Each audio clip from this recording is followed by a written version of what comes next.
Halo, Ya, halo Pak. sekarang sudah. Ya, Dankeschön Pak Toga.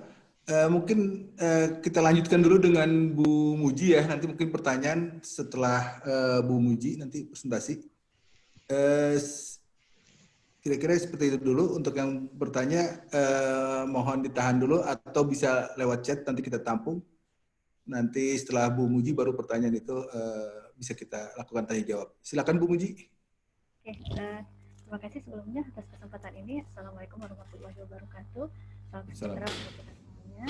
Terhormat Bapak Wakil Rektor Bidang Akademik, Pak Toga, kemudian para pimpinan dari ITB Ahmad Dahlan. Saya kira saya akan langsung saja ke materi presentasi.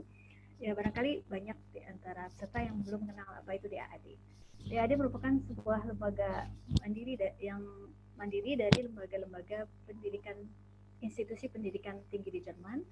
DAAD beranggotakan 242 universitas dan 104 badan kemahasiswaan. Kantor pusat kita berada di Bonn dan di Berlin, dan DAAD memiliki 18 kantor regional, 40 information center, dan 11 information point. Di tahun 2019 saja DAAD memberikan beasiswa kepada lebih dari 570 orang Indonesia. Ya, ini adalah posisi di mana regional office itu berada. Jadi regional office itu posisinya lebih tinggi daripada information center. Jakarta termasuk yang besar, dan ini adalah kalau misalnya kita lihat persebarannya, information center ada di mana saja. Kemudian juga ada sekitar 426 lektor di dosen-dosen Jerman yang ditempatkan di berbagai negara termasuk di Indonesia. Tapi secara total di seluruh dunia ada 426. Mengenai budget dari DAAD dari tahun 1960 sampai ke 2019 selalu ada peningkatan budget. Yang terakhir di tahun 2019 itu ada 594 juta euro. Ya, kalau kita lihat dari budget 2018, komposisi budget itu memang sebagian besar 35% itu dari Kementerian Luar Negeri, kemudian dari 25%-nya dari Kementerian Pendidikan dan Riset, selebihnya dari Kementerian BMF, kemudian dari Uni Eropa, dan dari lembaga-lembaga funding lainnya kita 7%. Ya, jadi ada sebenarnya 3 area strategi DAAD, pemberian beasiswa kepada mereka yang terbaik, kemudian menciptakan struktur untuk internasionalisasi, dan memberikan keahlian untuk bidang akademik, kerjasama di bidang akademis. Ya, jadi sejak tahun 1950 DAAD telah memberikan pendanaan kepada lebih dari 1.060.000 international academic, dan di tahun 2019 sendiri ada 60.581 yang didanai oleh DAAD di seluruh dunia. Ya, jadi saya akan kembali ke pokok presentasi hari ini mengenai pendanaan DAAD. Jadi secara umum ada 2 skema. DAAD itu ada yang program individual. Jadi setiap orang melakukan aplikasi, nanti dia yang akan mendapatkan beasiswa itu, atau ada juga 2 yang namanya program proyek kerjasama. Nah, untuk proyek kerjasama yang mengajukan aplikasi adalah pihak kampus, tapi pihak kampus yang di Jerman. Kita mulai dengan individual program dulu.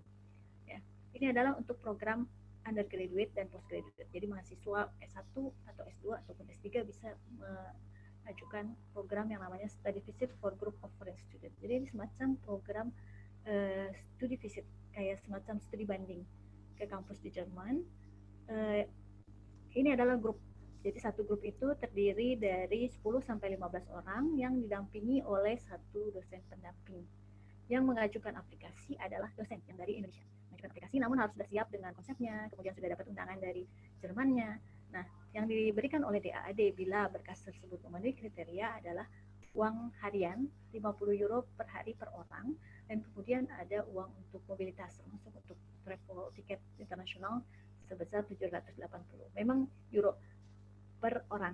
Jadi memang biasanya ini tidak terlalu cukup, sedikit harus ditalangi oleh peserta. Ya. Durasi untuk kunjungan adalah 7-12 hari, dan untuk periode aplikasi setiap tahunnya itu ada 3 di bulan Februari, Mei, dan November, tergantung dari kapan visit itu akan dilakukan. Kemudian yang kedua adalah program individual untuk program master. Yang pertama adalah program EPOS. EPOS ini adalah Scholarship for Development Related Postgraduate Courses. Jadi program ini didanai oleh BMZ, jadi program beasiswa untuk negara-negara yang masih dalam kategori negara berkembang. Nah, program ini ditujukan bagi lulusan S1 yang sudah memiliki 2 tahun pengalaman kerja profesional setelah lulus S1. Nah, program untuk EPOS ini tidak bisa terbatas. Jadi kita punya listnya. Listnya itu adalah list program-program yang ada hubungan dengan kebutuhan negara berkembang. Jadi aplikan itu hanya bisa memilih berdasarkan list yang ada. Jadi ada 41 nama kampus dan jurusan. Nah, di situ hanya berdasarkan itulah aplikan bisa memilih. Yang di luar itu tidak bisa didanai. Kemudian seperti apa benefitnya? Benefitnya adalah beasiswa bulanan, asuransi, travel insurance. Kemudian durasinya 1 sampai 3 tahun. Nah, application deadline-nya itu bervariasi tergantung dari kampusnya. Jadi proses aplikasi itu kita melihat daftar list yang dikeluarkan oleh DAAD, kemudian kita mengirimkan berkas aplikasi ke kampus di Jerman yang terdapat di list tersebut. Nanti DAAD dan kampus akan duduk bersama untuk menentukan siapa yang mendapatkan beasiswa.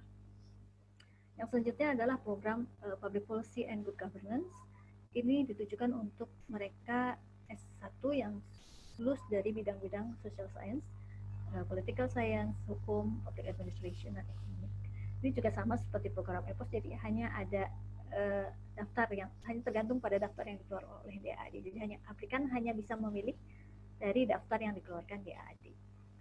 Benefit yang diberikan DAAD sama juga beasiswa bulanan, asuransi, travel expense, dan durasi studi itu 1 sampai 2 tahun. Biasanya itu yang tahun-tahun kemarin itu ada 8 kampus yang berpartisipasi dalam program ini, dan application itu berlangsung antara Juni sampai 31 Juli setiap tahunnya. Ya, karena saya melihat dari Universitas Ahmad Dahlan juga ada jurusan arsitektur, saya akan menyebutkan beberapa program yang terkait dengan arsitektur. Nah, program ini cukup menarik. Program Study Scholarship for Foreign Graduates in the Field of Architecture adalah untuk mereka-mereka yang sudah lulus S1 dari bidang arsitektur, interior design, monumen, conservation, urban planning, atau urban development, regional planning, landscape architecture, dan landscape planning. Jadi ini tidak mesti harus mengarah ke master degree. Jadi ada 2 pilihan, boleh mau ambil master degree atau mau semacam studi lanjutan, semacam training. Nah, program ini tapi khusus untuk desain. Jadi memang yang makanya harus memberikan portfolio sebagai salah satu kelengkapan berkas administrasi. Nah, ini durasinya bisa 1 sampai 2 tahun. Kalau misalnya hanya untuk training saja 1 tahun, tapi kalau yang untuk mengambil gelar itu 2 tahun. Nah, jadi aplikan bisa mengajukan dulu aplikasinya ke DAAD pada saat program itu dibuka. Sekarang sedang dibuka antara Juni sampai Oktober. Nah, nanti kalau misalnya menurut DAAD bagus, aplikasinya bisa di-approve. Nah, pada saat itulah aplikan bisa mencari kampus yang sesuai, atau misalnya sudah masukkan berkas ke DAAD, mulai mencari kampus. Jadi pada saat DAAD oke, sudah dapat kampusnya. Atau jika pun misalnya DAAD oke, tapi belum dapat kampus, maka harus segera mencari kampus supaya nanti beasiswanya bisa berlaku. Kalau tidak ada kampus yang menerima meskipun dari DAAD oke, berarti tidak bisa digunakan itu beasiswanya. Nah, seperti halnya bidang arsitektur, karena di Ahmad Dahlan juga ada visual communication ya kalau nggak salah. Nah, ini DAAD juga punya program khusus untuk bidang fine art, design, visual communication, dan film. Jadi sama seperti yang tadi arsitektur, program ini tidak mesti harus mengarah ke program bergelar, tapi bisa juga hanya untuk menambah kemampuan dengan mengikuti training selama beberapa bulan di Jerman. Nah, benefitnya Monday scholarship rate, travel allowance, dan asuransi. Jadi sama seperti yang tadi, kalau untuk yang bergelar itu maksimal fundingnya 2 tahun, kalau yang tidak bergelar biasanya hanya 1 tahun. Saat ini juga sedang dibuka untuk program ini. Oke. Nah, kemudian ini adalah program study visit for academic artist and architect. Ini lebih ditujukan kepada dosen kampus dari bidang-bidang arsitektur, kemudian development planning, development urban development, atau bidang-bidang seni lainnya. Nah, jadi ini adalah kunjungan ke kampus di Jerman untuk dosen kampus Indonesia ke lembaga-lembaga universitas kampus-kampus di Jerman yang tujuannya nantinya untuk mengarah ke arah cooperation. Nah, ini bisa kunjungan ke beberapa host institusi. Benefit yang didapat adalah monthly allowance, ini biasanya sekitar 2.000 per month. Kalau untuk kemudian travel allowance dan insurance. Kunjungan bisa 1 sampai 3 bulan. Dan sekarang ini juga masih dibuka programnya. Setahun itu ada 2 kali pembukaan, bulan awal April dan awal Oktober. Ya, ini untuk yang doctoral program. Jadi doctoral program ini adalah program reguler DAAD yang mungkin sejak zaman dulu, sejak Bu Yanti di DAAD sudah ada. Yang pertama adalah Research Grant Doctoral Program. Ini adalah program full S3 di Jerman. Ditujukan kepada para peneliti dan akademisi muda yang sudah memiliki gelar master, tapi usia masternya itu tidak boleh lebih dari 6 tahun pada saat aplikasi. Nah, kalau di Jerman, S3 itu tidak seperti di Indonesia pada umumnya. Jadi kalau di Indonesia kan ada program S3 di UI. Nah, kita melamar ke S3 di UI. Kalau di Jerman, S3 itu yang konvensional adalah kita mempunyai riset penelitian, kemudian kita mencari profesor yang bersedia menjadi supervisor untuk penelitian kita. Nah, profesor itu biasanya berafiliasi dengan kampus tertentu. Nah, berarti kita harus mencari dulu profesornya. Nanti kalau misalnya profesornya udah oke, baru kita mengurus admission ke kampus di Jerman. Nah, program ini saat ini sedang dibuka. Untuk durasi fundingnya itu 3-4 tahun. Benefitnya seperti biasa, scholarship bulanan, asuransi, travel loans, dan juga ada penyediaan khusus bahasa Jerman. Nah, untuk research grant doctoral program itu ada proses seleksi yang dilakukan di Indonesia. Kalau program-program yang tadi itu tidak ada seleksi interview, khusus untuk program research grant doctoral program itu ada interview selection. Interview selection itu dilakukan dari profesor-profesor Jerman yang khusus didatangkan ke Indonesia bekerja sama dengan beberapa pakar yang dari DIKTIK, dari universitas-universitas Indonesia yang biasanya itu alumni dari Jerman. Nah, selain program riset yang full di Jerman, ada juga program Research Grant Binationally Supervised. Ini semacam sandwich program. Jadi kandidat doktor yang terdaftar di satu kampus di Indonesia, namun akan melakukan penelitian doktoralnya di Jerman. Nah, mereka bisa mengajukan program ini, namun proposal risetnya itu harus sudah disepakati oleh supervisor yang di Indonesia dan juga yang di Jerman. Nah, biasanya program penelitian ini 1-2 tahun dengan benefit yang sama dengan program S3 full di Jerman. Itu monthly scholarship rate, insurance, travel expense, dan language cost. Program ini juga sedang dibuka. Sama seperti program yang Research Grant Doctoral Program, ini program satu paket, jadi ada interviewnya di Indonesia oleh Joint Commission Jerman dan Indonesia. Kemudian ada juga program Research Grant Doctoral Program, Research Grant One Year Grant Program. Ini adalah untuk mereka-mereka yang sudah ongoing S3-nya di Indonesia, tapi merasa perlu untuk ada riset di Jerman, tapi tidak terlalu lama. Bukan sandwich, tapi ini hanya 7-10 bulan. Ini dimungkinkan untuk mengikuti program Research Grant One Year Program, dan program ini juga sedang dibuka di Jerman. Atau misalnya ada yang merasa perlu, ini kayaknya ada satu keahlian yang masih diperlukan untuk ikut training di Jerman, ini bisa didanai melalui program ini. Tapi ini juga melalui seleksi interview bersama dengan 2 program PhD yang tadi saya sebutkan, yang sandwich dan Research Grant Doctoral Program yang full di Jerman. Nah, kemudian untuk seperti yang saya sebutkan tadi, bahwa di Jerman itu rata-rata doktoral program itu kita mencari supervisor di Jerman sesuai dengan riset penelitian kita. Di Jerman sekarang juga sudah mulai ada program-program graduate school yang seperti di Indonesia pada umumnya. Ada program graduate school di bidang public policy misalnya. Nah, DAAD juga menyediakan beasiswa untuk kandidat S3 yang melamar ke program structure program graduate school di Jerman. Hanya ini memang listnya dari DAAD. Jadi ada daftar graduate school, nanti aplikan bisa mengajukan aplikasi ke graduate school tersebut. Nah, durasinya untuk fundingnya itu maksimal 4 tahun, application deadline-nya sekitar bulan Oktober. Kemudian saya lanjutkan dengan Research Grant for University Academic and Scientist. Ini sebenarnya untuk postdoktoral, mungkin bagi bapak-bapak, ibu-ibu dosen-dosen di ITB Ahmad Dahlan.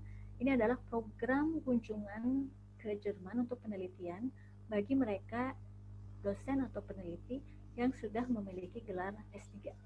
kunjungan itu 1 sampai 3 bulan. Kunjungannya kemana? Ke kampus Jerman atau ke lembaga riset Jerman non universitas maupun dari universitas. Nah, untuk research stay ini kita harus sudah punya undangan dari kampus yang ada di Jerman yang profesornya menyatakan bersedia untuk menerima dosen tersebut untuk melakukan penelitian selama 1 sampai 3 bulan di Jerman. Ya, di samping program-program yang tadi, DAAD juga menawarkan program dosen tamu. Dosen tamu di DAAD itu ada 2 kategori, ada yang short term, ada yang long term. Kalau yang short term itu hanya maksimal itu 6 bulan. Nah, yang mengajukan aplikasi adalah orang Jermannya.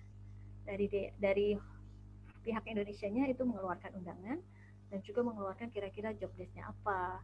Kemudian diharapkan juga dari pihak Indonesia itu menyediakan sedikit kontribusi berupa honorarium. Tapi honorariumnya itu tidak terlalu muluk ya, maksudnya yang standar lokal biasanya misalnya untuk universitas tersebut biasa mengeluarkan berapa, tidak mesti terlalu tinggi. Itu hanya sebagai tanda bahwa ada kontribusi dari pihak yang ada di Indonesia.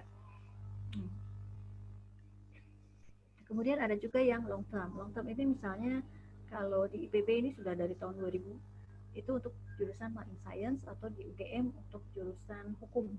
Nah, ini untuk mengajar selama 3 sampai 5 tahun.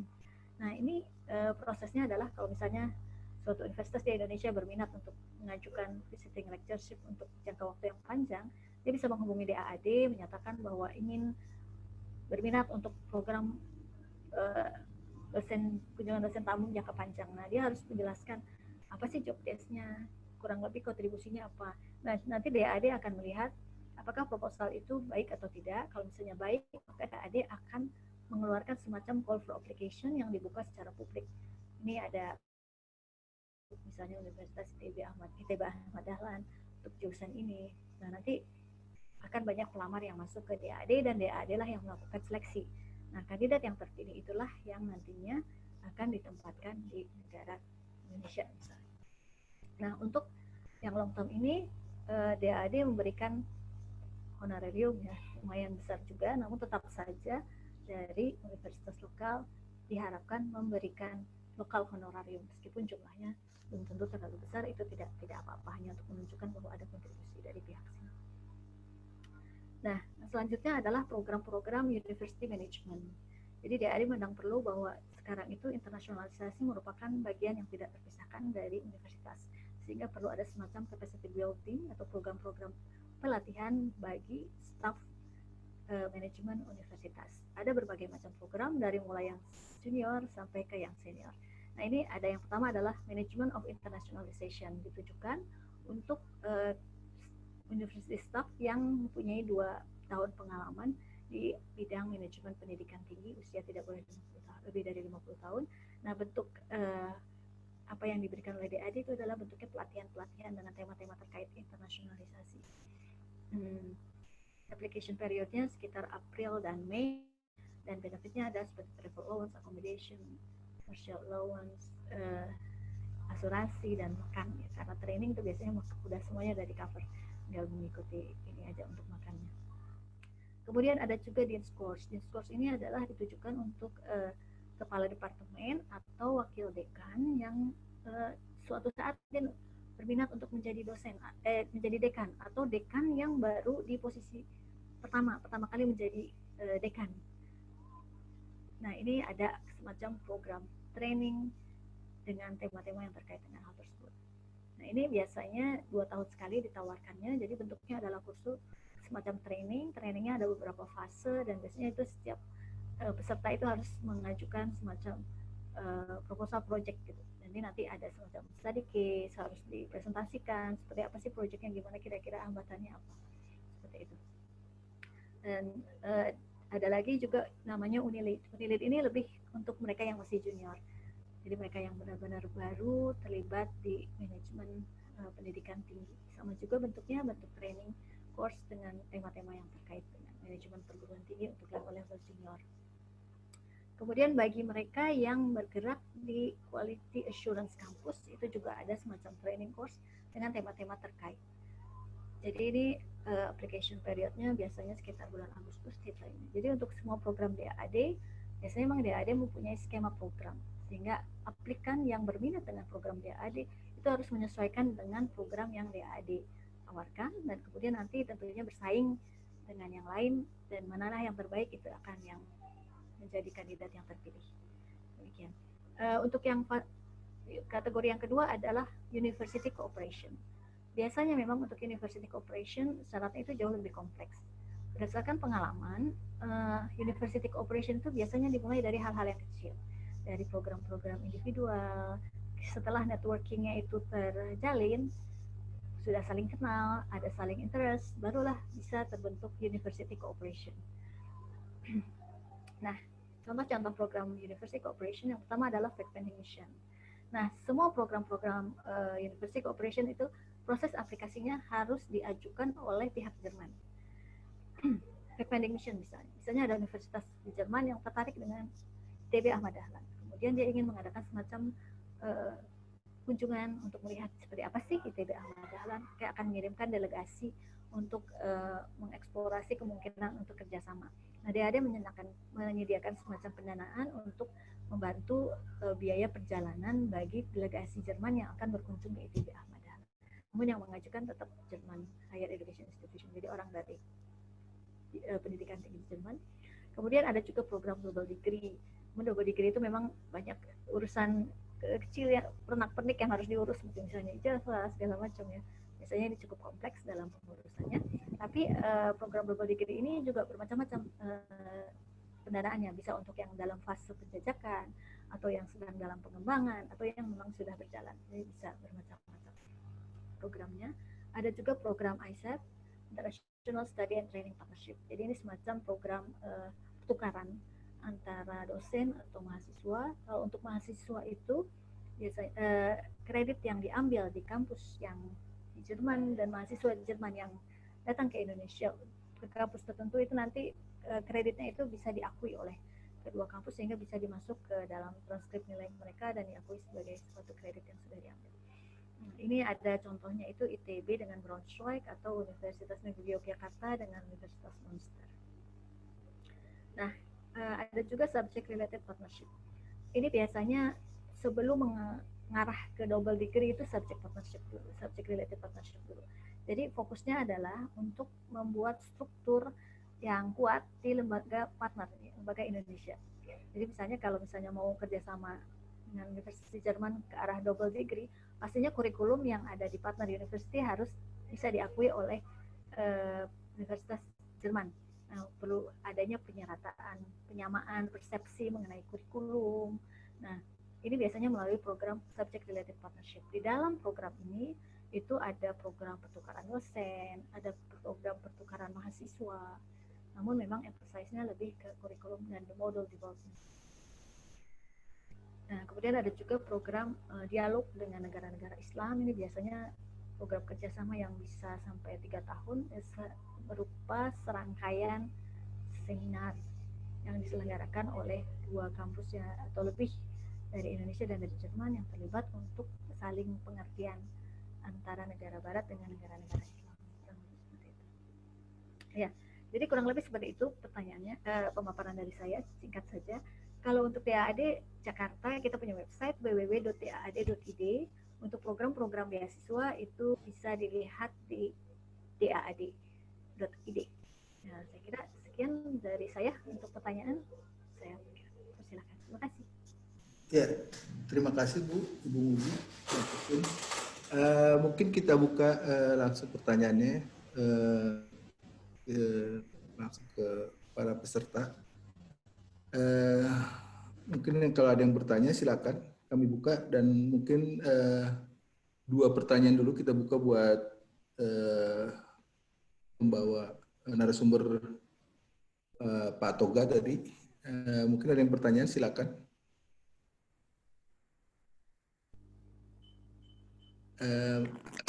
Mungkin ada yang interest dengan program-programnya Pak Toga, silakan.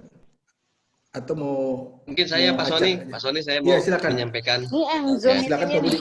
Ya, pertama Terima kasih atas pemaparan dan informasi yang sangat berharga pada Pak Toga dan Ibu Muji. Ini Pak, saya ingin tadi tolong ditampilkan lagi yang penyetaraan pendidikan di Jerman yang Pak Toga, yang itu. Penyetaraan pendidikan di Yang Jerman. S1, yang tadi yang gelar-gelar itu, Pak. Oh, oke. Yang gelar-gelar. Bentar, Pak, ya. Mohon ditampilkan itu. Saya share dulu, Bu, ya. Saya Ya. ganti dulu ini penampilan dari. Bisa kelihatan, Pak? Belum, Bu. Belum, Pak. Belum ya? Belum. Belum ya.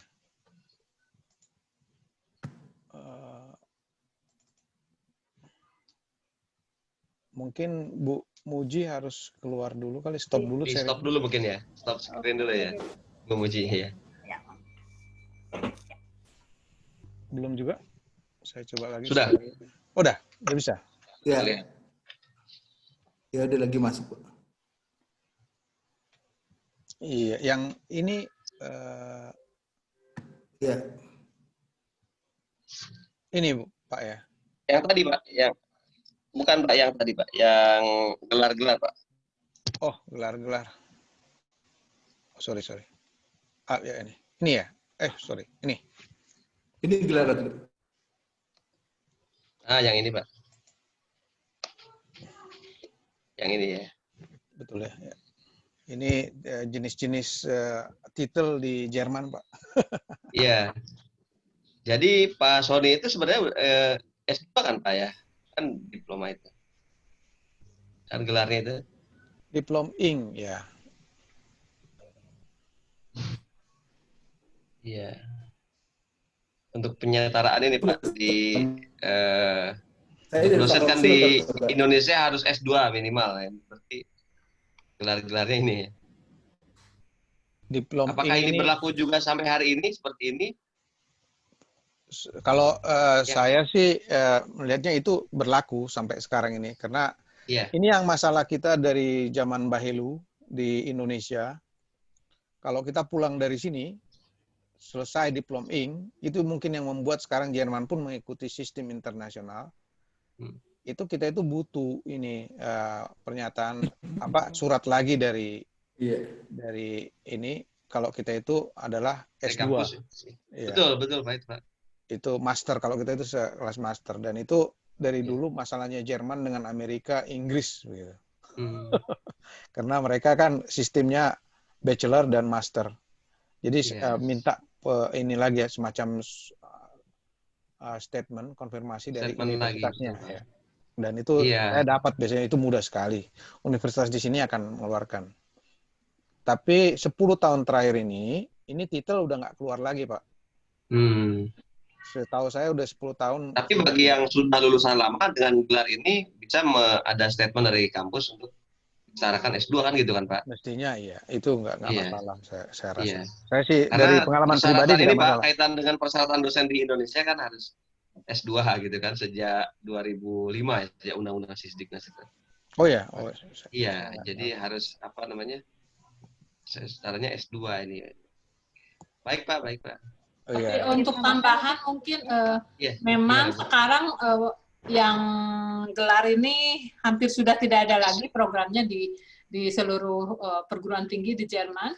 Jadi sudah sejak tahun 2002 sekitar itu memang sudah sistemnya sistem Bologna. Jadi sistem bachelor, master, PhD. Jadi yang misalkan di jurusan kami, di jurusan Asia Tenggara, itu kan dulu begitu selesai S2 itu, kita tidak ada sistem S1 waktu itu, dulu itu Jerman, gelarnya adalah magister. Nah sekarang sudah tidak ada lagi, jadi sudah master gelarnya. Tapi juga ada semacam bachelor dulu, sekitar 4 tahun kuliah, kemudian 2 tahun master, kemudian PhD. Jadi memang kalau lulusan-lulusan zamannya Pak Toga, misalkan kalau memang akan berkuliah, akan mengajar di Indonesia, memang perlu ada mungkin secara kertas formal penyetaraan, tapi kalau sekarang sejak awal 2000-an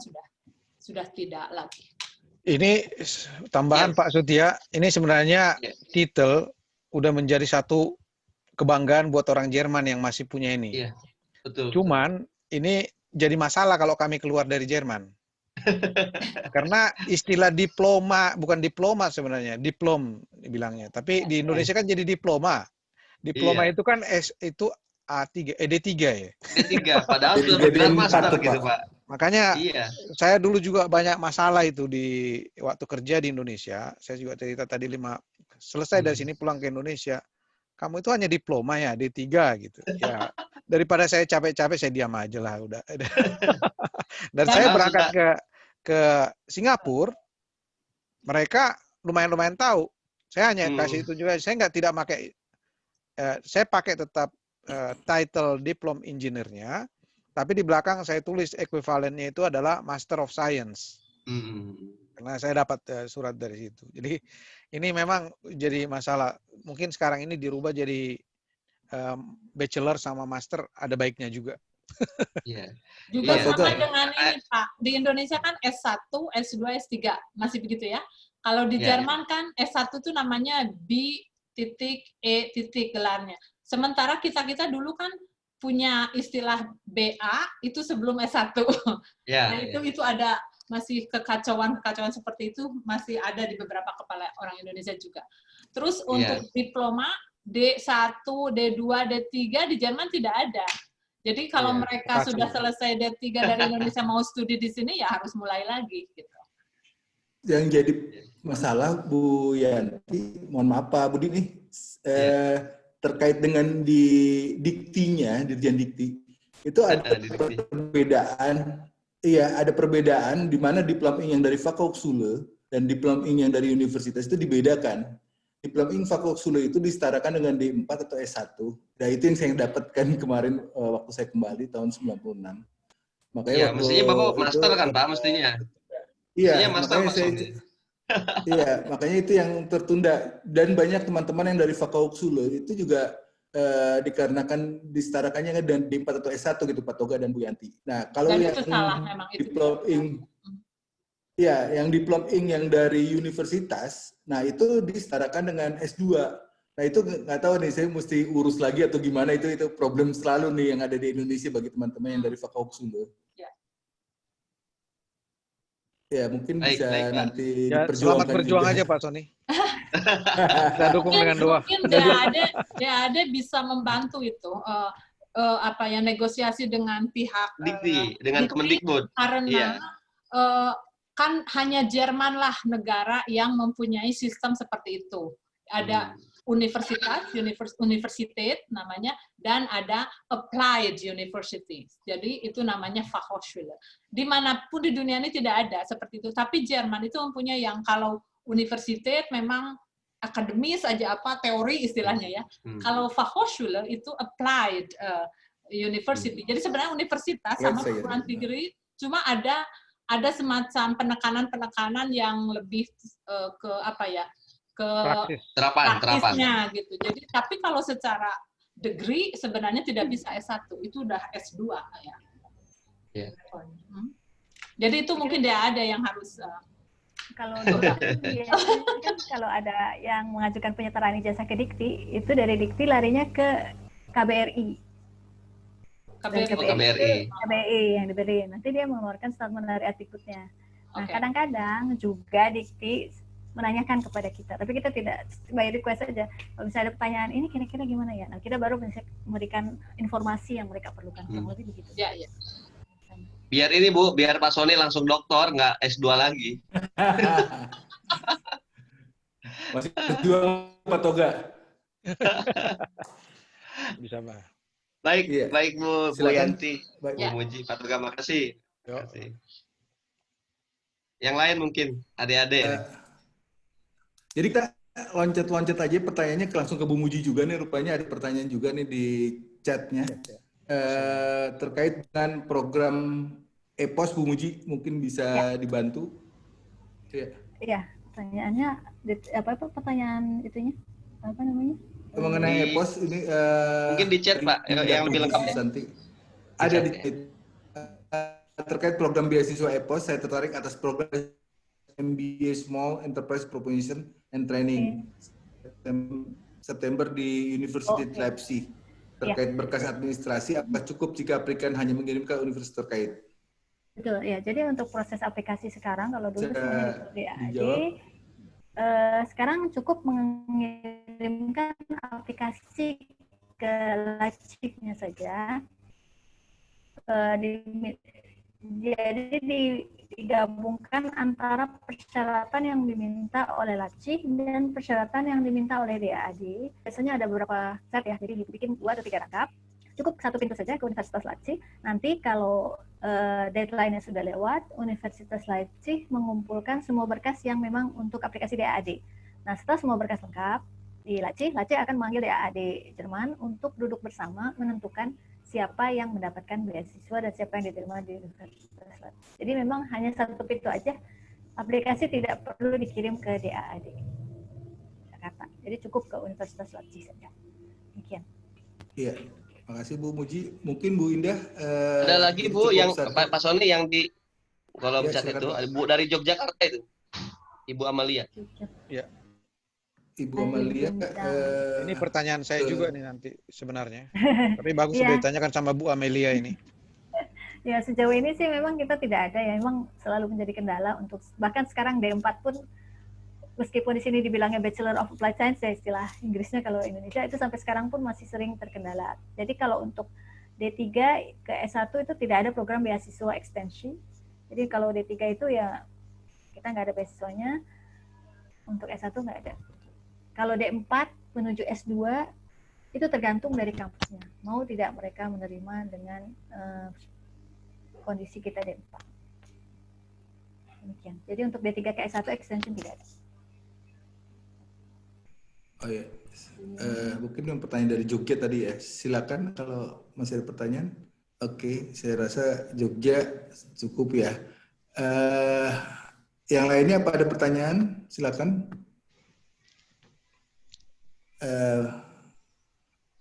Ya, di Indonesia udah sore ini Pak Toga nih. Rupanya udah pada ini udah mau masuk maghrib soalnya kayaknya. Ada satu lagi Pak Sony sepertinya ada di chatroom dari ya, saya Indah tadi agak keputus ini. Udah tadi Ibu Indah udah yang terkait dengan Leipzig. Jadi Bu Indah silakan berurusan dengan Universitas Leipzig-nya, nanti dari universitas terkait itu yang akan disampaikan ke DAAD menurut Bu Muji. Kira-kira seperti mungkin itu. Mungkin ini juga Pak Sony tentang tadi selain yang disampaikan Pak Toga itu budaya. Artinya anak-anak Indonesia mau ke sana ada perubahan budaya yang harus penyesuaian. Harus siap. Nah, dengan harus kondisi siap. itu. Nah. Itu dari pengalaman kita memang semuanya akan mengalami ini tuh yang datang dari Indonesia. Itu bukan sesuatu yang bisa kita itu harus tetap kita siapkan gitu, mental kita untuk belajar dan hidup di Jerman. Itu nggak serta-merta, bukan hanya karena beda kebudayaan, tapi juga cuaca. Ya, di sini ada 4 musim. Di Indonesia mungkin bangun pagi tiap hari pukul 6 tidak terlalu sulit. Kalau di sini itu beda bangun pagi winter time sama summer time. Kalau winter itu bayangkan -1 degree, kita bangun harus keluar naik bus. Nah, itu anggap aja bangun pagi keluar masuk kulkas gitu kan, susah kan. Nah, jadi lebih nyenyak lagi tidurnya. Jadi emang disiplin itu dituntut sekali di sini. Ya. Ada kira-kira pertanyaan lanjutan Pak Budi? Iya, Pak Budi gimana? Mungkin ada yang baru lulus S1 di siapa Pak Sony ya? Ini ada pertanyaan lagi. Ada pertanyaan juga sebelum masuk ke sana, ini juga ada dari Ibu Novalinda. Kalau salah ini, selamat sore Bu Muji. Pak Toga, saya mau tanya bagaimana mencari profesor untuk program S3? Dan bagaimana jika usia S2 sudah lebih dari 6 tahun, apakah tidak bisa untuk mengambil program S3? Mungkin Bu Muji ya bisa menjawab dulu, Bu Muji. Memang cukup strict dengan persyaratan. usia ijazah itu memang tidak boleh lebih dari 6 tahun. Kalau dulu kita memang menerapkan batas usia, tapi sekarang batas usia itu tidak ada. Hanya yang dilihat adalah batas usia ijazah. Jadi 6 tahun itu ketentuan dari DAD. Jadi ada asumsi dari kantor pusat kami bahwa kalau sudah lebih dari 6 tahun, itu terlalu banyak jeda ke dunia akademis. Sehingga dianggapnya kalau 6 tahun itu masih oke lah. Tapi kalau sudah lebih dari 6 tahun, sudah sedikit berjarak dengan dunia akademis atau penelitian. Karena di mana itu kan S3-nya benar-benar penelitian. Kalau untuk mencari profesor, biasanya juga kalau tidak melalui networking, melalui Google. Jadi kita punya riset penelitian apa, kemudian kita cari profesor yang kurang lebih jalur penelitiannya itu, tema penelitiannya sesuai dengan riset proposal kita. Jadi memang benar-benar ada yang dari nol, atau yang misalnya dari kampus sudah ada kenalan profesor di Jerman, nah itu bisa dijadikan sebagai network. Atau ada juga yang benar-benar dari nol, hanya mengandalkan riset proposal ya. Iya. Terima kasih Bu Muji. Mungkin Pak Toga bisa menjelaskan, mungkin kan kalau koneksi dengan universitas lainnya, itu juga kan setahu saya sih tidak ada batasan umuran ya. Mungkin Pak Toga bisa jelaskan juga Pak, silakan. Iya. Untuk mencari koneksi dengan profesor untuk S3 itu pada dasarnya sebenarnya tidak sulit, apalagi sekarang ini hampir semua website dari universitas-universitas yang ada di Jerman itu sudah ada menyediakan yang berbahasa Inggris. Itu bisa dikontak langsung, dan itu situ sudah jelas bidang-bidang profesornya itu yang tersangkut sudah ada, mereka pun biasanya siap menerima tawaran seperti itu, karena mereka juga senang, karena biasanya yang mencari posisi doktor itu adalah salah satu keuntungan buat mereka untuk mengerjakan proyek-proyek profesor tersebut. Itu mereka gunakan seperti itu. Yang kedua, mungkin kalau memang ada keinginan seperti itu, bisa juga mengontak Yasin. Nanti kita yang menanya-nanyakan di sini, karena kita juga ada kontak dengan universitas seperti sama Mbak Yanti. Nah, beliau kan dosen di Universitas Hamburg, cukup lumayan dekat dengan profesor-profesor di sana, dan juga seperti Profesor Hendro, anggota kita, beliau juga kan profesor sana, dia tahu mestinya gimana mencarikan kontak yang sesuai untuk bidang doktorannya. Itu untuk mencari kontak. Yang ini juga tadi pertanyaan yang disampaikan oleh Ibu Novalinda, masalah S2-nya lebih dari 6 tahun. Ini saya juga mau, tapi ini kan kalau beliau sudah keluar dari bidang pendidikan, Bu Muji ya. Kalau umpamanya S2-nya dia sebagai dosen udah 10 tahun, S2 di Ahmad Dahlan, bisa tetap untuk apply S3 atau gimana? Tidak bisa juga. Jadi batasan mungkin saya bisa tambahkan. Terputus suaranya. Bisa saya tambahkan, itu mungkin Mbak Muji itu berbicara tentang yang mau melamar S3 dengan beasiswa DAD. DAD mempunyai ketentuan seperti itu. Tetapi kalau dirinya sendiri secara individu ingin studi S3 tanpa beasiswa dari DAD, yaitu Jerman tidak membatasi usia berapapun. Tidak ada batas usia, mau nenek-nenek, kakek-kakek udah pensiun juga boleh. Ya. Tapi kalau dengan beasiswa DAD, karena ini menyangkut uang dari pemerintah Republik Federal Jerman, jadi memang mereka itu menentukan peraturan itu. Ya. Tapi bukan berarti itu peraturan secara umum istilahnya ya. Barangkali kalau mau membiayai sendiri, masalahnya untuk mengambil program S3 itu mahal kalau dengan biaya sendiri, karena ada biaya riset, ada biaya field research, penelitian lapangan. Sudah di Jerman kadang harus kembali dulu ke Indonesia misalnya untuk penelitian 3 bulan seperti itu. Memang itu memerlukan uang. Tapi kalau memang membiayai sendiri, ketentuan DAD ini memang menjadi tidak berlaku. Dan hal lain adalah dalam hal menemukan profesor S3, jadi kita bisa saja mengontak langsung, memang seharusnya begitu, kepada salah satu profesor yang memang bidangnya itu dekat sekali atau sama dengan bidang yang memang ingin kita teliti. Bukan misalkan begini, misalnya S3-nya itu bidang politik misalnya. Terus yang Anda hubungi profesor di bidang ekonomi misalnya. Nah, itu tidak akan diterima ya. Dan ketika mengontak profesor tersebut juga sertakan langsung proposal yang bagus. Karena profesor manapun di Jerman itu kalau mendapatkan kontak dari calon dengan lampiran proposal yang bagus, statement, research statement dan sebagainya sudah jelas, itu kemungkinan untuk diterima jauh lebih tinggi daripada hanya misalnya dua kalimat atau 3 kalimat email terus tanpa lampiran misalnya ya. Jadi itu harus jelas ketika di Jerman ini memang kita tidak, misalkan saya kenal dengan pelamar itu, dengan profesor itu tidak akan membantu karena saya tidak ada pengaruh apa-apa terhadap penerimaan dari profesor itu terhadap si calon. Jadi si calon itu memang yang harus proaktif, dan juga terutama yang saya pelajari ini, profesor di sini itu kalau sudah melihat proposalnya dan bagus, itu mereka mempertimbangkan sekali. Dan mereka akan tahu apakah memang profesor tersebut bisa jadi supervisor untuk si calon itu, berdasarkan proposal yang diajukan. Termasuk beasiswanya, Bu Yanti? Untuk beasiswa juga demikian. Tanpa beasiswa juga demikian. Kira-kira seperti itu ya pertanyaan dari tadi sebelumnya.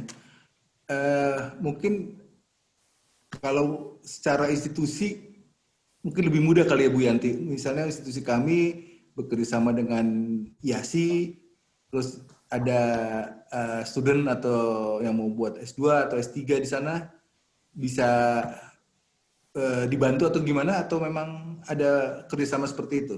Mungkin IASI sih bisa membantu seperti Pak Toga tadi berkata. Di dalam IASI sendiri kan kita mempunyai orang-orang dari berbagai universitas, Profesor Hendro Wicaksono, saya sendiri, kemudian juga yang lain-lain, banyak yang berafiliasi ke universitas. Itu hanya bisa membantu sebatas misalnya memberitahu, oh ini ada profesor ini mungkin untuk bidang Anda lebih tepat. Tapi kita juga akan bertanya, Anda bidangnya apa? Ya, mau riset apa? Terus kadang orang itu mungkin sudah mempunyai tendensi ingin di Jerman Selatan atau di Jerman Utara. Jadi jangan mengatakan kepada kita misalkan kita yang harus menemukan di daerah mana. Kadang kita bertanya dulu, apakah sudah tahu mau di universitas mana atau mau di Jerman bagian mana atau masih blank, ya. Begitu. Jadi memang membantunya hanya sebatas mungkin menemukan kira-kira ada profesor ini di universitas mana gitu. Tapi mungkin juga IASI tidak tahu karena bidangnya memang terlalu tidak ada di Jerman, atau mungkin mirip-mirip tapi namanya lain. Nah, itu memang harus digali lagi. Misalkan kalau maritim itu, kalau di Universitas Hamburg namanya apa begitu. Belum tentu maritim di sini misalnya. Bisa saja kelautan atau seperti itu. Ada yang mirip-mirip tapi memang mungkin cocok gitu. Jadi memang itu yang mungkin bisa dibantu oleh DAAD atau teman-teman yang sudah ada di Jerman. Iya, betul. Jadi memang semuanya tergantung dari kualitas riset proposal. Kita hanya bisa menunjukkan, oh ini profesor yang mungkin. Tapi selanjutnya kontak serah Anda. Gitu. Ya. Jadi sama kalau misalnya udah ada networking, ini networkingnya udah ada. Tapi nanti bagus nggak proposalnya si profesor juga bisa mengatakan tidak. Iya. Terima kasih Bu Yanti, Bu Muji. Mungkin ini ada pertanyaan terakhir ini. Ya mungkin terkait dengan ada yang rencana untuk ikut program Helmut Schmidt Program Master Scholarship dari mana nih? Dari ibu apa siapa bapak mungkin ya? Ada di chat tuh Bu. Mungkin bisa di ini jawab dulu sebentar Bu Muji. Terima kasih Mas Wira ya untuk pertanyaannya. Jadi memang ya Pak Wira. Untuk DAAD memang untuk keseluruhan program persyaratan beasiswa DAAD itu tidak ada persyaratan usia, hanya mensyaratkan usia ijazah sebelumnya. Untuk demikian juga untuk mereka yang mau ngambil master, jadi S1-nya itu tidak boleh lebih dari 6 tahun. Kalau misalnya lulus bulan September 2016, berarti boleh melamar terakhir untuk program DAAD di tahun 2021. Ya, berarti kesempatan terakhir untuk ikut Helmut Schmidt di dia melamar di 2021. Bisa itu, tapi itu terakhir. Ya, berarti Pak, silakan Pak Toga.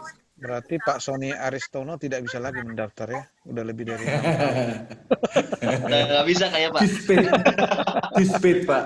Saya sebenarnya nanya itu tadi, kalau dia aktif di kependidikan apa masih bisa? Karena DAD ini kan selalu mendukung proses ajar mengajar di universitas ataupun di pendidikan. Kalau gitu ikutin program Bu Yanti aja mungkin. Sudah nasib. Itu programnya Bu Yanti, mungkin langsung direct ke universitasnya kali Bu Yanti ya, bisa bantu. Ya. Kira-kira itu. Itu pertanyaan Ibu Indah juga bagus untuk dijawab sekarang, Pak. Ya. Ya. Jadi kalau saya sebutkan lagi, kalau untuk postdoktoral boleh Pak lebih dari 6 tahun, tapi untuk program-program yang bergelar itu memang wajib. Ya. Ijazahnya tidak lebih dari 6 tahun. Kemudian untuk pertanyaan Ibu Indah minimal 2 tahun. Oke, jadi itu adalah akumulasi untuk program EPOS itu 2 tahun itu akumulasi. Mau pindah-pindah tidak apa-apa, tapi yang jelas 2 tahun setelah menyelesaikan S2-nya dengan asumsi bahwa 2 tahun lulus S1, 2 tahun S1, kemudian mengaplikasikan ilmu yang sudah diperolehnya selama bachelor degree selama 2 tahun. Pindah-pindah boleh. Iya. Terima kasih Bu Muji. Mungkin dari Pak Budi, apakah bisa mungkin kali teman-teman yang ada di sini nanti lewat ITB Ahmad Dahlan kita bersama dengan IASI atau dengan DAD, jadi mungkin lewat institusi ITB Ahmad Dahlan yang bisa membantu atau mencoba menyalurkan rencana untuk S1, S2, S3 kali. Pak Budi mungkin ada tambahan Pak Budi? Ya mungkin ini juga Pak, mohon dijawab juga ini. Satu, bagi lulusan SMA yang ingin tadi kan mungkin beasiswanya agak jarang ya kalau untuk S1 ya. Atau kebanyakan yang S2 ya yang dari Indonesia. Nah, untuk yang S1 seperti apa kesempatannya, sama yang ini Bu Muji yang postdoktoral. Untuk beberapa dosen yang sudah doktor, apakah ada program yang misalnya durasinya kalau di Indonesia baru kemarin buka ITB itu setahun, itu postdoktoral. Silakan. Saya dulu ya kali. Kalau untuk yang postdoktoral itu kebetulan yang kita itu biasanya lebih ke 1 sampai 3 bulan kunjungan singkat aja Pak. Memang ada beberapa program-program postdoktoral yang lebih lama lagi seperti program DLR. Saya tidak tampilkan tadi karena memang cukup spesifik bidangnya, tapi program-program postdoktoral yang lainnya itu ada di website DAAD. Cuman yang biasanya kita tampilkan itu yang short term, yang 1 sampai 3 bulan. Itu persyaratannya kurang lebih CV, proposal riset, dan kemudian harus ada pihak Universitas Jerman yang memang bersedia menerima kunjungan tersebut, kemudian timeline-nya juga harus jelas. Hanya itu saja sih Pak, sebenarnya publication list juga harus ada. Sederhana untuk postdoktoral yang punya DAD, tapi itu short term research stay for university academic expense. Kalau untuk yang lulus SMA langsung berangkat ke Jerman untuk sekolah di sini untuk S1 itu memang privat. Memang ada juga beberapa yang menawarkan beasiswa, mungkin bukan DAD. Kalau zaman kita mungkin kayak IPTN dulu kan ada yang dari pemerintah yang memberikan beasiswa juga, itu dilihat dari track waktu SMA-nya untuk dikirim ke Jerman. Itu tadi sebenarnya saya sudah terangkan fase-fase untuk datang ke sini, yaitu pertama tentu harus menanyakan informasi dulu bagaimana mendapatkan mengaplikasi visa pelajar di Indonesia supaya bisa masuk ke sini, yaitu melalui kedutaan Republik Jerman Federal Jerman di Indonesia. Di sana itu ada sebenarnya linknya bagaimana mendapatkan visa studi di Jerman. Dan yang tadi menjadi kebutuhan utama untuk mereka adalah belajar bahasa Jerman. Dan itu biasanya bisa dilakukan di Goethe Institut di Indonesia yang ada sana untuk mendapatkan sertifikat yang sebagai syarat untuk masuk di universitas. Nanti mereka itu biasanya datang ke sini sampai di Jerman itu langsung masuk student college. Student college itu sekolah persiapan masuk ke universitas. Dan yang saya dengar sekarang ini di Indonesia pun sudah ada student college dibuat. Jadi kerjasama antara Jerman dengan Hannover atau Universitas Hannover. Jadi mereka student college atau persiapan masuk universitas itu tidak harus datang ke Jerman lagi, tapi bisa melakukan itu di Tangerang kalau nggak salah Pak ya. Di Tangerang ada student college yang bisa dilakukan. Nanti kalau lulus sana dia bisa langsung masuk di universitas di sini. Jadi itu biasanya untuk menghemat juga supaya jangan, karena sekolah bahasa di sini yang paling murah pun tetap mahal untuk di Indonesia. Itu salah satu yang mereka lakukan sebagai jalan. Tapi setahu saya sekolah student college-nya di sana pun relatif mahal itu untuk kelas di Indonesia. Nanti setelah sampai di sini, apakah dia langsung student college selama setahun persiapan untuk masuk universitas, lulus, baru masuk ke universitas yang sesuai dengan bidangnya di sini. Dia bisa mencari, dia mau di kota manapun. Biasanya kalau kita masuk ke satu student college salah satu kota, lulus itu bisa mencari ke seluruh kota-kota di Jerman yang sesuai bidangnya. Jadi tidak harus student college-nya di Hamburg, dia harus kuliah di Hamburg. Tidak, itu tidak ada keharusan, tapi dia bisa ke kota lain. Dan biasanya student college yang kita sudah cari sesuai dengan bidang kita itu di Indonesia, di sini itu tidak di semua kota ada, tidak di semua universitas. Contohnya umpamanya kedokteran yang kelas medicine gitu ya. Itu biasanya hanya beberapa kota, beberapa universitas yang menyiapkan student college untuk itu. Biasanya yang banyak tuh general tuh teknik, karena Jerman itu terkenal dengan teknik. Hampir semua universitas di seluruh Jerman tuh menyiapkan student college yang menyiapkan kelas untuk teknik. Nah, itu yang bisa saya. Nanti setelah student college masuk universitas ya itu udah seperti normal lah. Dan selama mulai dari student college sampai kuliah, mereka itu bisa bekerja untuk menambah atau membiayai biaya hidup di sini, mengcover biaya hidup di sini. Itu yang bisa. Kalau ada pertanyaan yang arahnya ke arah sana, mungkin kita masih bisa jawab di luar ini atau nanti sekarang ini pun langsung boleh. Ya, di chat sudah saya kasih itu ada satu link untuk student college yang di Tangerang. Jadi di situ katanya memang jadi tidak perlu student college langsung di Indonesia kalau memang mau masuk di sana dulu. Keuntungannya kalau student college di Jerman mungkin begitu keluar dari kelas juga langsung berbahasa Jerman, mendengar Jerman. Memang untuk berbahasa Jerman mungkin lebih cepat. Dan sistem 1 tahun student college itu karena latar belakangnya begini. Kalau Jerman kan dulu itu SMA-nya 13 tahun, sedangkan di luar negeri itu 12 tahun. Jadi ada penyetaraan untuk semua yang dari negara-negara tertentu seperti Indonesia yang SMA-nya 12 tahun itu harus ikut student college. Ya, jadi di situ dipersiapkan bukan saja dari bidangnya masing-masing, tapi juga secara bahasa dan secara mental saya kira. Ya, secara sistem, mereka mengenal sistem pendidikan di Jerman. Jadi student college yang 1 tahun ini sangat penting untuk diikuti.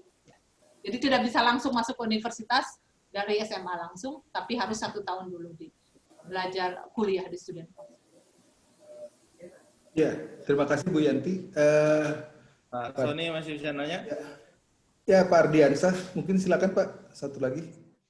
Oke, selamat siang Pak Budi, izin Pak Budi. Silakan. Ini saya salah satu dosen nih Pak Toga sama Bu Muli. Kita nih udah lama sih lulus S2 ya.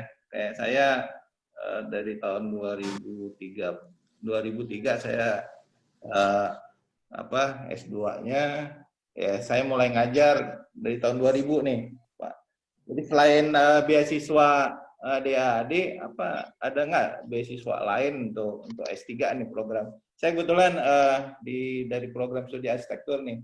kebetulan Bu Nova juga, Nova Linda tadi dari arsitektur. Kita sama-sama dosen dari udah cukup lama lah ya, selesai S2-nya.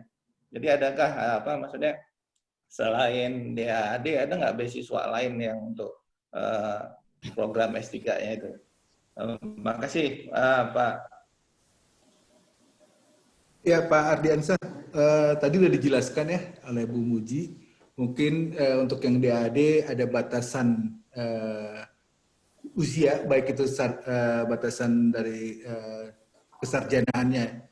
Nah, juga tadi dari Bu Yanti juga udah menjelaskan juga, untuk yang batasan itu sebenarnya nggak ada di Jerman, tapi kalau DAAD khusus gitu. Jadi mungkin bisa dijelaskan kalau yang terkait dengan Pak Ardiansyah. Mohon izin Pak Toga, mungkin Bu Yanti langsung atau bagaimana Pak Toga, silakan. Bu Yanti ada ini. Sebentar, bagaimana dengan LPDP yang dari pemerintah Indonesia? Persyaratannya bagaimana? Karena itu LPDP juga untuk S3.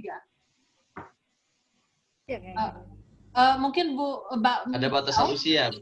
Ada batas usia juga atau batas kapan master degree-nya? Ya. Oh, ada. Saya itu harus cari dulu, mungkin bisa Google dulu Pak, barangkali ada info-info beasiswa lain yang di Jerman, karena selama ini memang yang paling banyak melalui DAAD atau LPDP yang saya kenal di sini ya. Kalau dari institusi-institusi lain yang langsung dari Indonesia untuk kesininya, istilahnya orangnya belum di Jerman, nah itu memang harus di riset dulu, saya tidak tahu kalau. Ya, mungkin ada tambahan dari Bu Muji. Ardiansyah tadi. Saya kira memang LPDP ya. LPDP ada persyaratan itu sih, apa namanya? Kalau yang lain. Kalau saya sih tidak, ini saya dulu bisanya BDBI, beasiswa dari Bapak Ibu. Ayah Bunda. Atau dari ITB Ahmad Dahlan. Pak. Ya memang setahu saya ya dari Ahmad Dahlan sendiri. mungkin itu tergantung dari profesornya di sana ya Bu Yanti ya, pengalaman jadi saya begini Pak, kalau saya kenal para mahasiswa yang studi S1, S2 atau S2-nya di sini, itu mereka mendapat bantuan dari Universitas Hamburg misalnya, tapi merekanya sudah di sini, jadi harus sudah berada di Jerman. Itu ada. Kalau sudah di sini di Jerman itu beberapa kemungkinan beasiswa lain memang ada. Misalnya per bulannya dapat 1.000 sekian begitu ya. Tetapi kalau yang langsung dari Indonesia, nah itu yang saya tidak tahu, karena biasanya sulit kalau memang beasiswanya dari universitas di sini untuk mereka yang melamar langsung dari Indonesia. Tapi mungkin tidak menutup kemungkinan sih, memang harus dicek lagi apakah ada atau tapi yang jelas kalau di Jerman sendiri ada, tapi orangnya sudah di Jerman, misalkan dari universitas masing-masing. Ini ada informasi kalau mengenai begitu, memang dari DAD sudah tidak mungkin karena usia, tapi memang ada yang saya tahu juga, kalau memang tema dari research-nya itu, karena kalau bikin S3 ini kan hubungannya dengan research ya. Kalau tema research-nya itu memang sangat menarik sekali untuk profesor yang dituju di sini, itu biasanya mereka itu punya semacam grant untuk membiayai proyek-proyek riset seperti itu. Jadi itu bisa tidak dipakai karena di sini membuat S3 itu sudah digaji, nggak perlu beasiswa lagi sebenarnya. Itu pekerjaan bikin doktor itu adalah posisi-posisi di universitas di Jerman, posisi yang digaji langsung dari grant-nya. Jadi dari universitasnya itu bisa dapat langsung pembiayaannya. Tapi memang tema dari research atau proyek yang sedang dikerjakan itu yang sesuai dengan tema research dari profesor yang sangkut di sini.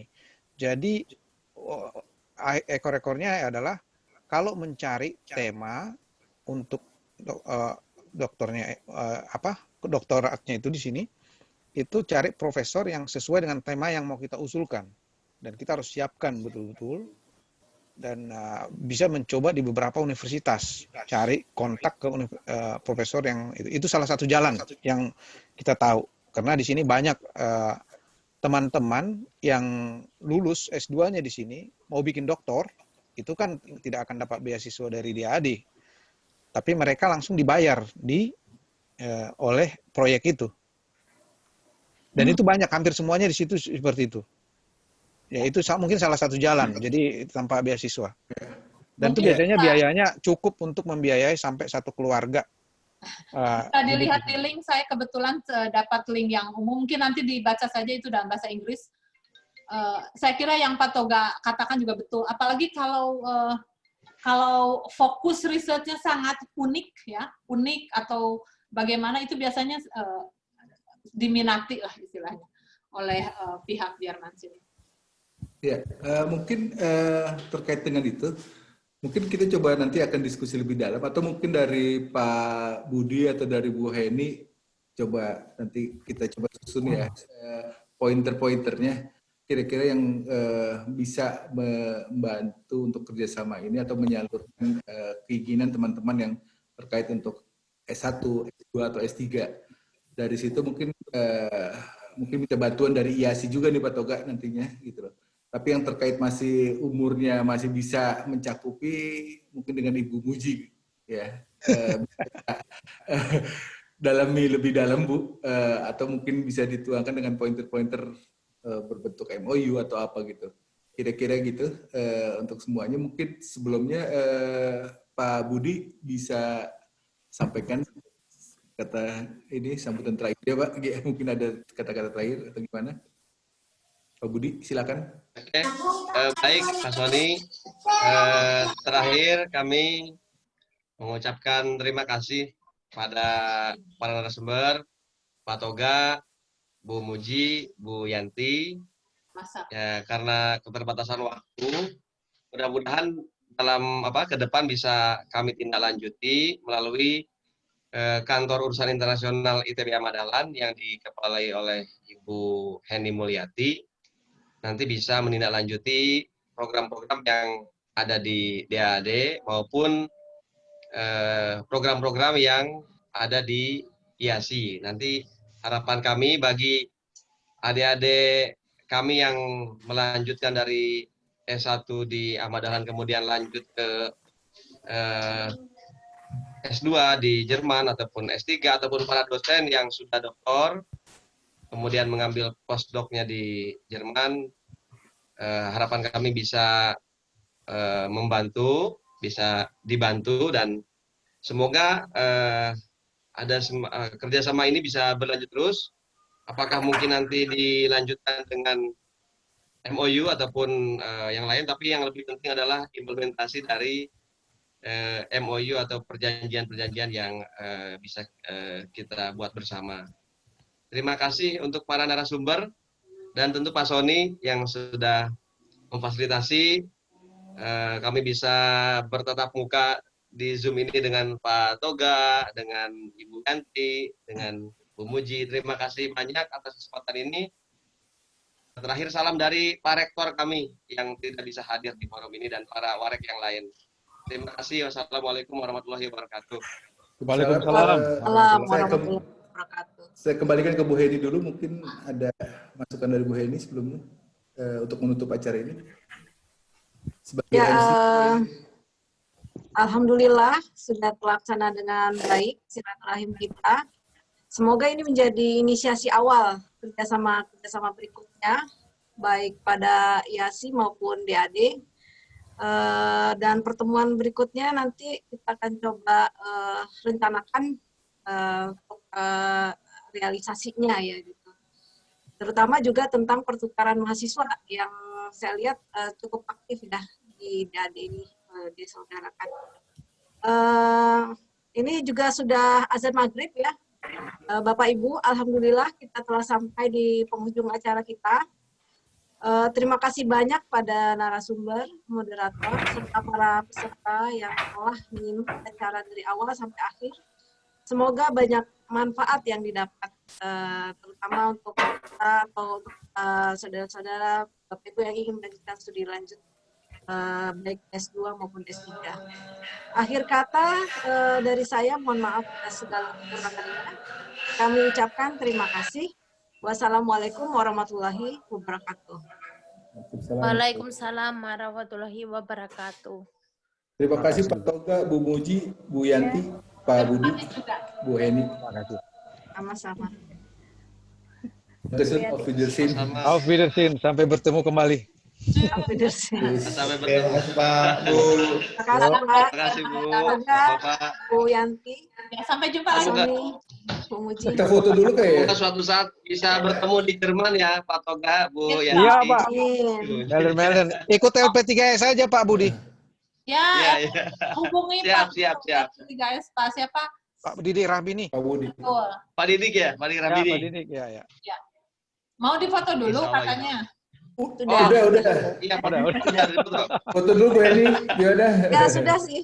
Yuk. Udah. Sudah. Ya, terima kasih banyak semuanya. Dankeschön. Alles Gute und auf Wiedersehen. Auf Dankeschön. Wiedersehen. Terus. Dankeschön. Ciao. Assalamualaikum. Bu Heni, terima kasih Bu. Assalamualaikum. Pak Ya, Sony, terima sama-sama, kasih Pak Budi Sony. semuanya. Terima kasih Pak Budi. Ya, selamat menunaikan sholat maghrib dan selamat Iya, berbuka bagi yang berpuasa. Ya.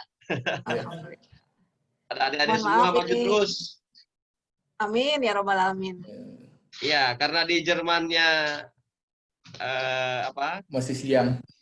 jam berapa tadi kita mulai kalau di Jerman tadi? Jam Tadi mulainya jam Jam 11 ya? di Jerman. Iya. jam 11 ya? Iya. Iya, kita karena maghrib ya di sana berarti jam 1 ya. Iya. Oke. Kayaknya Pak Budi kayaknya perlu ada pointer-pointer yang mungkin nanti dari pihak ITB bisa Iya. bukan kerjasama dengan pihak Nanti mereka. ini Pak Benny membuat Iya. resume pointer, kemudian Iya. nanti bisa ditindaklanjut MOU baik dengan Iya. IASI maupun DAD gitu. Iya, soalnya Universitas Hamka itu udah jalan Pak, mungkin ITB jalan ya? juga kita jalankan juga gitu. Oke, Iya. Pak. Ya, Oke, Pak, ini terima kita kasih. dorong adik-adik nih yang lulus S1, Iya. kemudian bagi yang 4 prodi baru, biar rencananya dari sekarang nih adik-adik nih. Yang baru-baru 4 prodi baru itu dari sekarang dibuat peta jalannya, 2 langsung via DAD, langsung ke Jerman, Pak. Iya, Pak. Tanya banyak. Oke, Pak. Oke, terima kasih. Ya, sampai jumpa. Terima kasih banyak Pak Sony. Iya, Bu Eni, Terima Bu Eni kasih Bu sebentar. Eni. Dalam waktu dekat, ini yang Pakistan, Bu ya? Pakistan Ya, tanggal berapa? ya, ya dengan Duta Besar Pakistan. Tanggal- Duta Besar Mister Pakistan. Sajad tanggal berapa? Tanggal kita akan menyelenggarakan 10 September. 10 September. Hari Kamis jam 2 siang. Oke. Setelah ini, sebelum 10 September ada lagi nggak di acara? Oh, tanggal 1 itu dengan Duta Besar RI untuk Turki itu akan kita share nanti informasinya. Satu Kita apa, Bu? sebagai co-host. Kita sebagai co-hostnya. Satu ini, 1 September. Ya, tanggal 1 Co-host. September. Nanti kita Oke, akan nanti. sebarkan atau sharing linknya ya, undangan. Oke, ini Bu. Iya. itu yang dengan Cina juga minta di follow up tuh. Oh iya, Pak dengan LCI. itunya. Dengan Iya, LCI. iya. Kita akan coba Pak Samuel. Iya, Pak Pak Samuel. Samuel, Pak ya? segera Iya. ya. Iya. Insya Allah Iya. besok bisa. Iya. Ya. Iya. Nah, paling tidak kalau dengan BLC itu ada dari satu universitas di Cina nanti memberikan ini, istilahnya Iya. lecture apa. Iya. Inilah kuliah umum gitu. Iya. Oh iya. Oke. Iya. Nah, Oke, sampai terima kasih. ketemu. Saya Terima kasih, beberapa Pak. hari ini izin dulu nih, ada kegiatan agak padat di Bogor. Iya. Ini via Zoom juga. Oke, Pak. Besok udah hari besok Jumat. tanggal 28 ya besok ya. Udah Besok kuliah umum 28. saya, Bu. Kuliah umum Oh. besok. Iya. Kalau kita Iya. di Prodi ini baru selesai nguji nih Pak, karena seminggu Oke. sekali. Kemudian Oke. Jumat udah nggak Ya, lama. kita selalu pokoknya Insya yang Allah penting jaga nanti kesehatan nih. kita Jaga siapkan. kesehatan semuanya agar kuat dan bisa menjalankan semua agenda.